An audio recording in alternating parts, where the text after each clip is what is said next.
تو میں چاہتا ہوں میں روزے کی حالت میں. اور فرمایا کہ ایک روایت ایک حدیث کے مطابق کہ اس مہینے میں فیصلے ہوتے ہیں، اللہ تعالیٰ کے فیصلے کہ ایک سال میں کتنے افراد کو موت کا جام پلانا ہے، یہ چیز ملک الموت کے حوالے کی جاتی ہے. تو میں چاہتا ہوں کہ یہ میرا فیصلہ اس حال میں ہو کہ میں روزے کی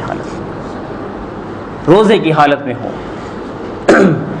تو اس لیے دوستو اس مہینے کی پورے مہینے کی قدر کرنی چاہیے تھی، لیکن ایک عشرہ گزر چکا، کچھ 2 عشرے رہ گئے ہیں، اور ان عشروں کی قدر کر لیجئے، اس میں کچھ اعمال کر لیجئے.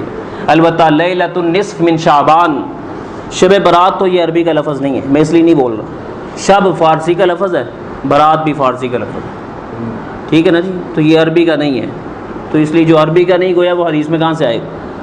تو لیلۃ النصف من شعبان، لیلۃ النصف من شعبان. چونکہ شب برات میں ایک خاص تصورات ہم نے جما لیے کہ حلوہ بھی کھانا ہے، چراغاں بھی کرنا ہے، آتش بازی بھی کرنی ہے.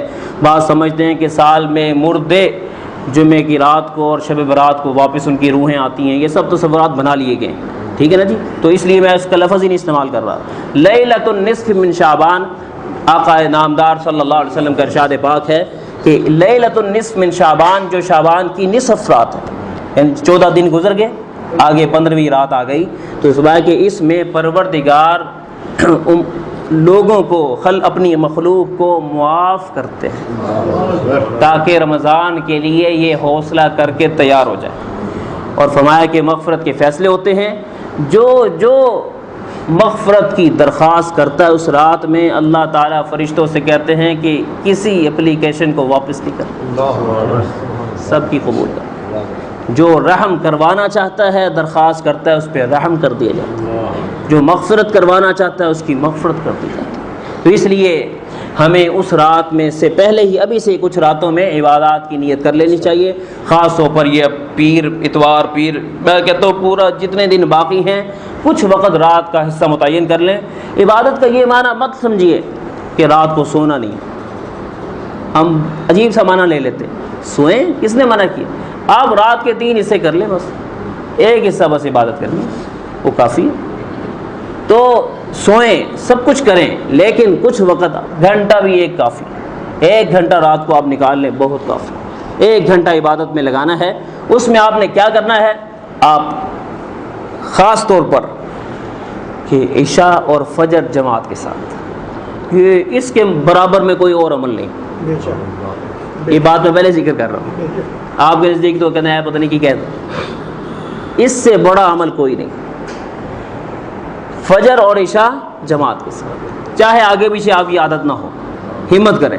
اور دوسری چیز رات کو کچھ نفل 2 4 6 8 جتنے ہو سکے کچھ نفل پڑھ لیجئے، کچھ تلاوت کر لیجئے، کچھ درود شریف پڑھ لیجئے، کچھ استغفار کر لیجئے.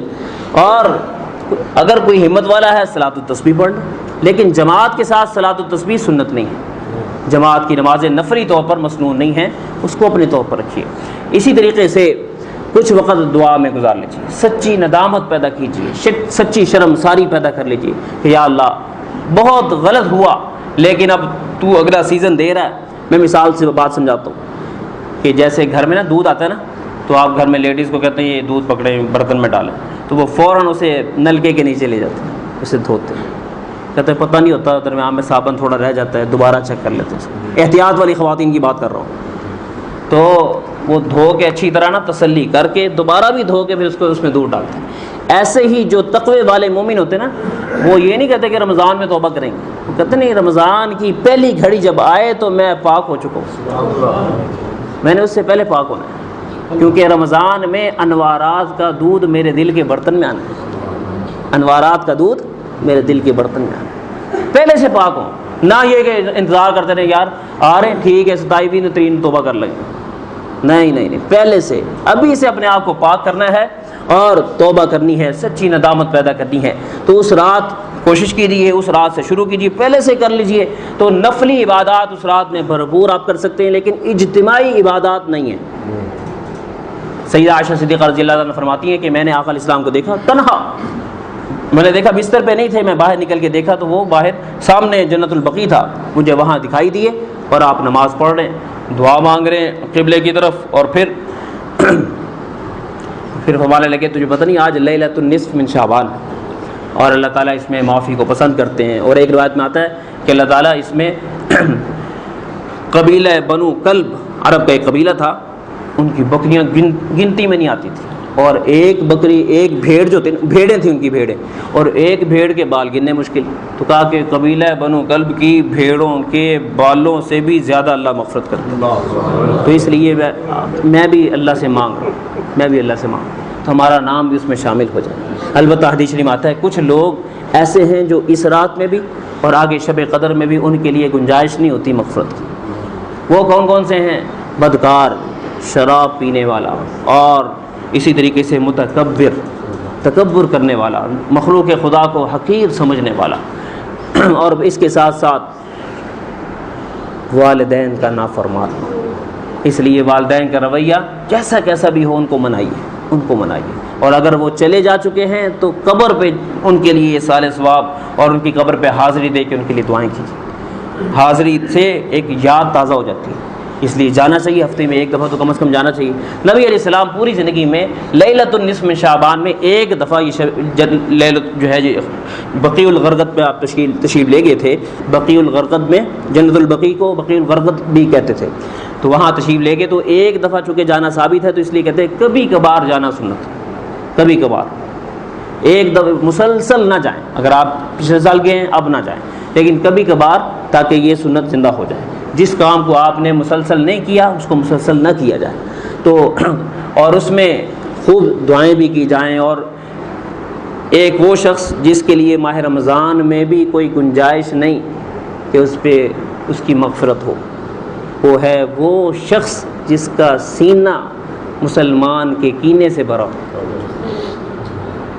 عمومی بیماری، مصیبت ہے ہم لوگوں پہ نا، ہمیں ایک دوسرے کو دیکھ کر ہی غصہ آیا تھا، یہ کینے کی علامتیں ہوتی ہیں۔ بس اپنے آپ کو چینج کرنا چاہیے۔